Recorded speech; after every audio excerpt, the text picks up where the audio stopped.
সুধী দর্শক বৃন্দ, আমি সৌভিক নন্দী বলছি।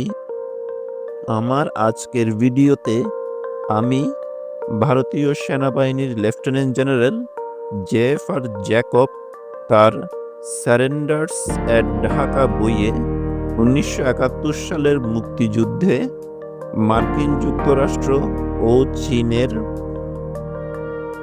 ভূমিকা নিয়ে যে লেখা লিখেছেন সেটি আমি আজকের ভিডিওতে বলবো।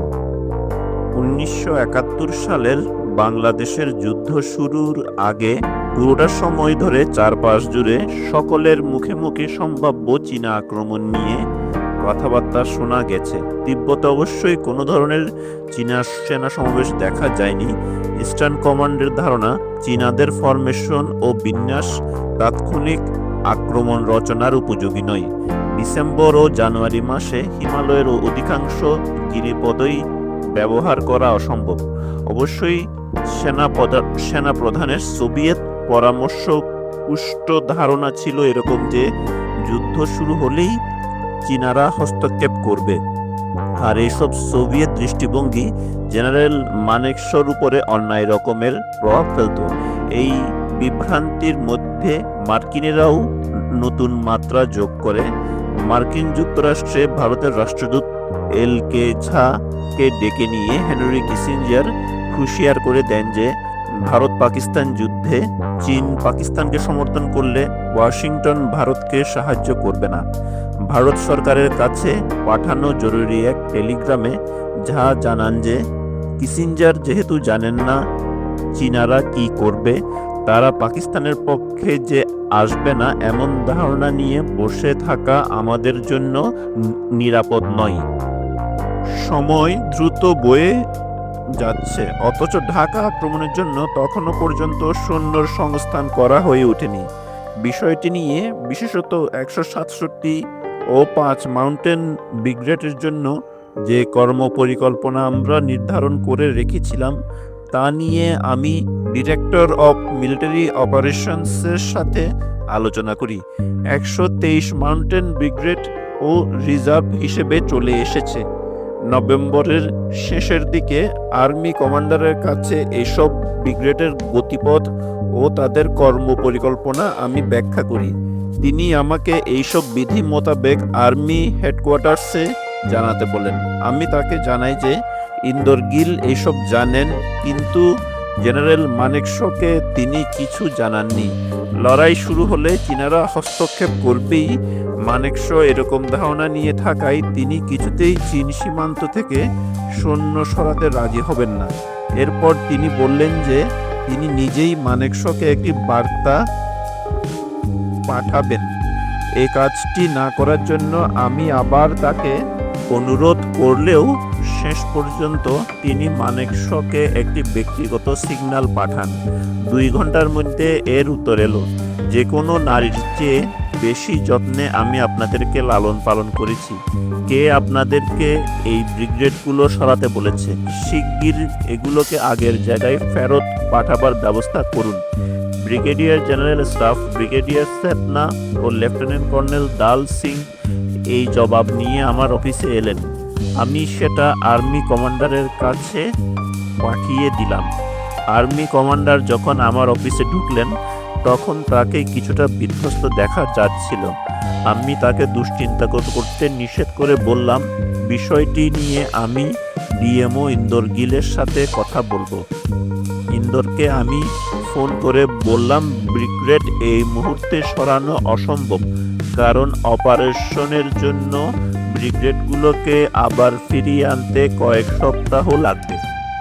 অন্যদিকে আমি মোটামুটি নিশ্চিত ছিলাম যে চীনারা যে এতে হস্তক্ষেপ করবে না এই বিষয়টি আমরা ধীরে ধীরে মানেকশকে বোঝাতে সক্ষম হব। ইন্দরগিল রাজি হলেন, কিন্তু আমাকে দিয়ে প্রতিজ্ঞা করিয়ে নিলেন যে তার অনুমতি ছাড়া পূর্ব পাকিস্তানের ভেতরে আমি সৈন্যদেরকে পাঠাবো না। পরবর্তীতে ডিসেম্বরের 8 তারিখে বারংবার অনুরোধে মানেকশ যখন বুঝলেন যে চীনারা এতে হস্তক্ষেপ করবে না, তখন তিনি আমাদেরকে 167 ও 5 মাউন্টেন ব্রিগেড ব্যবহারের অনুমতি দেন। এর আগে ইন্দোরের অনুরোধে ডিসেম্বরের 6 তারিখে ওয়েস্টার্ন কমান্ডকে আরও সুসংহত করার লক্ষ্যে 123 মাউন্টেন ব্রিগেডকে বিমানযোগে সেখানে পাঠানো হয়। আমাদের বাহিনী সেখানকার অপারেশনে তেমন সুবিধা করতে পারছিল না। পরিস্থিতি বিশ্লেষণ, যথাযথভাবে দায়িত্ব পালন এবং নির্দিষ্ট লক্ষ্যের দিকে অগ্রসর হওয়ার ক্ষমতা যে ইন্দোরের আছে তা তিনি আরেকবার প্রমাণ করলেন। এর মধ্যে বিশ্ব জনমত ধীরে ধীরে মুক্তিযুদ্ধের পক্ষে আসতে শুরু করেছে। বিদেশি সাংবাদিকরা শরণার্থী শিবির ঘুরে দেখছেন এবং বাংলাদেশের ভিতরে ঢুকে ঘুরে এসেছেন। পাকিস্তানিদের নৃশংসতা দেখে তারা বেদনায় আপ্লুত হয়েছেন এবং তাদের মধ্যে অনেকেই স্বাধীন বাংলাদেশ সরকার গঠনের পক্ষে নিজেদের মত প্রকাশ করেছেন। প্রায় সমস্ত মুসলিম রাষ্ট্র ও চীন অবশ্যই পাকিস্তানকে সমর্থন করে। জাতিসংঘের অবস্থানও ছিল পাকিস্তান ঘেঁষা। 1965 সালে পাকিস্তানের সাথে যুদ্ধের সময় হিমালয় সীমান্ত অঞ্চলে চীন আমাদেরকে স্রেফ ভয় দেখাবার জন্য কিছু পদক্ষেপ গ্রহণ করে। ফলে চীনের প্রকৃত উদ্দেশ্য এবারও আমরা বুঝতে পারছি না। 6 জুলাই ইসলামাবাদ যাওয়ার আগে ডক্টর হেনরি কিসিঞ্জার দিল্লিতে অবতরণ করেন। ইয়াহিয়া খান ডক্টর কিসিঞ্জারের চীন সফরের ব্যবস্থা করেন। কিসিঞ্জার এই সুযোগের সদ্ব্যবহার করে প্রেসিডেন্ট নিক্সনের চীন সফরের ব্যবস্থা করেন। পাকিস্তানের প্রতি মার্কিনী সমর্থন বাড়াতে এবং জাতিসংঘের চাপ প্রয়োগের বিষয়ে পাকিস্তানি কূটনৈতিক উদ্যোগ উল্লেখযোগ্য ভূমিকা পালন করে। জাতিসংঘের পর্যবেক্ষক স্থাপনের জন্য উথান্ড একটি প্রস্তাবনা পেশ করেন। জাতিসংঘ মহাসচিবের এই প্রস্তাবনা আমাদের জন্য বেশ উদ্বেগের কারণ হয়ে দাঁড়ায়, কারণ এর ফলে পূর্ব পাকিস্তানের উপরে পশ্চিম পাকিস্তানি নিয়ন্ত্রণ নিশ্চিতভাবে প্রতিষ্ঠিত হবে। পাকিস্তানের পক্ষে চীন ও আমেরিকার সমর্থন বাড়ার সাথে সাথে পাকিস্তানের সাথে আমাদের সম্ভাব্য যুদ্ধে চীনের হস্তক্ষেপের আশঙ্কাও বেড়ে যায়। এই সংকটের পুরোটা সময় জুড়ে প্রজ্ঞা ও দূরদর্শিতার স্বাক্ষর রাখা শ্রীমতী গান্ধীর উদ্যোগে ডিপি ধরের মাধ্যমে দ্বিপাক্ষিক মৈত্রী চুক্তি প্রণয়নের বিষয়ে মস্কোর মনোভাব জানার লক্ষ্যে কিছু বার্তা পাঠানো হয়। ডিপি ধর 1959 সালে যখন মস্কোতে ভারতের রাষ্ট্রদূত ছিলেন, সেই তখন থেকে তিনি এই চেষ্টা অব্যাহত রাখেন। সোভিয়েত পক্ষ থেকে অনুকূল সাড়া পাওয়া যায় এবং তা খুবই দ্রুত। মৈত্রী চুক্তির এমন একটা খসড়া তৈরি করা হয় যা ভারতের প্রয়োজনীয়তার প্রেক্ষাপটে বিশেষভাবে উপযুক্ত এবং ভারতের সার্বভৌমত্ব বা জোট নিরপেক্ষ নীতি অক্ষুণ্ণ রেখেই এর বাস্তবায়ন সম্ভব। এটি অবশ্যই একটি বড় কূটনৈতিক সাফল্য। ধারা 9 মধ্যে এই চুক্তির মূল সুর নিহিত আছে, যেখানে বলা হয়েছে যে কোনো পক্ষ অন্য কোনো তৃতীয় পক্ষের দ্বারা আক্রান্ত হলে বা তেমন কোনো হুমকির সম্মুখীন হলে এই চুক্তি স্বাক্ষরকারী পক্ষসমূহ এ ধরনের হুমকির কারণ অপসারণ করে শান্তি ও তাদের রাষ্ট্রসমূহের নিরাপত্তা নিশ্চিত করার লক্ষ্যে অবিলম্বে পরস্পরের সাথে আলোচনার উদ্যোগ গ্রহণ করবে। এটা ভারতকে নিঃসন্দেহে চীন এবং কিছু কিছু ক্ষেত্রে মার্কিন যুক্তরাষ্ট্রের আক্রমণাত্মক হাবভাব ও হুমকির উপযুক্ত জবাব দেওয়ার বিষয়ে অনেক বেশি স্বাধীনতা দিয়েছে। ইতিমধ্যে দিল্লিস্থ পররাষ্ট্র মন্ত্রণালয় কলকাতার মুজিবনগরে বাংলাদেশ সরকারের সাথে যোগাযোগের উদ্যোগ গ্রহণ করে। মন্ত্রণালয়ের এক যুগ্ম সচিব A.K. রায়কে এ দায়িত্ব দিয়ে কলকাতায় পাঠানো হয়। দক্ষ অফিসার রায় সাম্প্রতিক ঘটনা প্রবাহ ও পরিস্থিতির সাথে ভালোভাবে পরিচিত ছিলেন। কথাবার্তা ও আচরণে তিনি ছিলেন খুবই বাস্তববাদী এবং অল্প সময়ের মধ্যেই তিনি বাংলাদেশি নেতৃত্বের সাথে সুসম্পর্ক স্থাপনের সমর্থ হন। ডিপি ধর ছিলেন পররাষ্ট্র বিষয়ক মন্ত্রণালয়ের অধীনস্থ পরিকল্পনা বিভাগের প্রধান। পররাষ্ট্র বিষয়ক মন্ত্রণালয়কে রীতিমতো উপেক্ষা করে ডিপি ধর, পররাষ্ট্র সচিব T.N. Cowl, P.N. হাকসার, P.N. ধর এর সমন্বয়ে গঠিত অত্যন্ত দক্ষ ও প্রভাবশালী সোভিয়েত ঘেঁষা এই গ্রুপটি যাবতীয় পরিকল্পনা প্রণয়ন করে। শক্তিশালী এই দলটিকে কাশ্মীরি মাফিয়া নামে অভিহিত করা হয়। মুজিবনগরের সোভিয়েত ঘেঁষা অংশটির বিষয়ে ডিপিধর কিঞ্চিৎ দুর্বল ছিলেন। আগস্টের শেষ ভাগ থেকে শুরু করে ডিপিধর যখনই কলকাতায় এসেছেন, গ্র্যান্ড হোটেলের স্বত্বাধিকারীর সুইটে থেকে কাজকর্ম করেছেন। এর আগে কাশ্মীরেই ডিপিধরের সাথে আমার পরিচয় হয় এবং আলোচনার জন্য বেশ কয়েকবার তার সুইটে তিনি আমাকে ডেকেছেন। আমাদের আলোচনা চলত ঘন্টার পর ঘন্টা এবং অন্য অনেক ছোটোখাটো বিষয়ও আলোচনার মধ্যে ঢুকে যেত। কমিউনিস্টদের বিষয়ে তার দৃষ্টিভঙ্গি ছিল বেশ অদ্ভুত ধরনের। তার মতে সোভিয়েতপন্থী কমিউনিস্টরা ভালো লোক হলেও পূর্ব পাকিস্তানের মার্ক্সবাদীরা তেমন নয়। এই গ্রুপকে যে রাজনৈতিক বা সামরিকভাবে কোনো ধরনের সহায়তা করা উচিত নয়, সেটা আমি বারবার তাকে বোঝাবার চেষ্টা করেছি, কিন্তু তার উত্তর ছিল, জ্যাক, আমি জানি আমি কি করছি।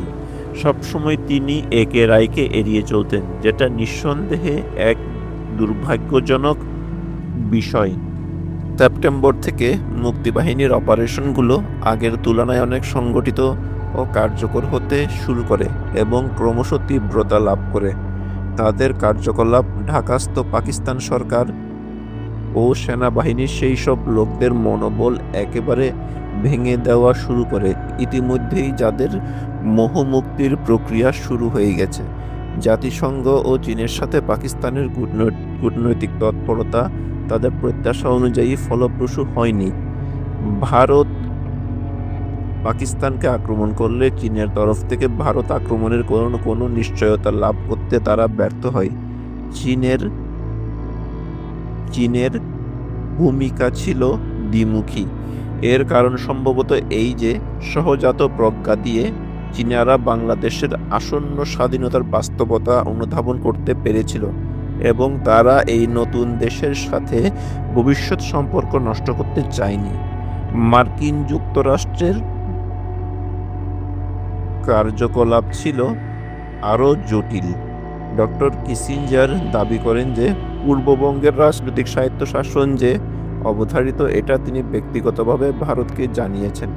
যদিও দিল্লিস্থ মার্কিন রাষ্ট্রদূত কিটিং 6 জানুয়ারি 1972-এ নিউ ইয়র্ক হেরাল্ড ট্রিবিউনকে যে সাক্ষাৎকার দেন, তাতে এ ধরনের কোনো কিছুর বিষয়ে তার অবগতির ইঙ্গিত পাওয়া যায়নি। পরবর্তীতে আমি ওয়াশিংটনস্থ তৎকালীন ভারতীয় রাষ্ট্রদূত এল.কে. ঝাকেও এই প্রশ্ন করলে তিনি এ বিষয়ে তার অজ্ঞতা ব্যক্ত করেন। রাষ্ট্রদূত কিটিং এই সময় ফোর্ট উইলিয়াম পরিদর্শন করেন। আর্মি কমান্ডার ট্যুরে থাকায় আমি তাকে বর্তমান পরিস্থিতি, বিশেষত শরণার্থী সমস্যা ও পাকিস্তানিদের ব্যাপক নিষ্ঠুরতা সম্পর্কে বিস্তারিত অবহিত করি। তাকে আমি বলি যে আমি কিছুতেই বুঝে উঠতে পারি না পৃথিবীর সবচেয়ে শক্তিশালী গণতান্ত্রিক দেশের সরকার কেন একটি নিষ্ঠুর উৎপীড়নকারী সামরিক তন্ত্রকে সমর্থন দিয়ে যাচ্ছে, যারা পূর্ব পাকিস্তানের নির্বাচনের ফলাফলকে সম্পূর্ণ অসম্মান করেছে। কূটনীতিক হিসেবে কিটিং ছিলেন অত্যন্ত ভদ্র ও মার্জিত। তার সংবেদনশীল মুখ একটু লাল হয়ে উঠলেও তিনি আমার কথায় বিরক্তি প্রকাশ করলেন না বা তার সরকারের অবস্থানের পক্ষেও কোনো কথা বললেন না। সম্ভবত স্টেট ডিপার্টমেন্ট বা ডক্টর কিসিঞ্জারের সাথে তার সম্পর্ক নিক্সনের পাকিস্তান প্রীতির বিরোধিতা করার মতো ঘনিষ্ঠ ছিল না। সুধী দর্শকবৃন্দ, আমার আজকের এই ভিডিওটি এখানেই সমাপ্ত হলো। যদি আমার ভিডিওটি আপনাদের ভালো লাগে তাহলে আমার ভিডিওটিকে লাইক এবং কমেন্ট করবেন এবং আমার চ্যানেলটিকে সাবস্ক্রাইব করবেন।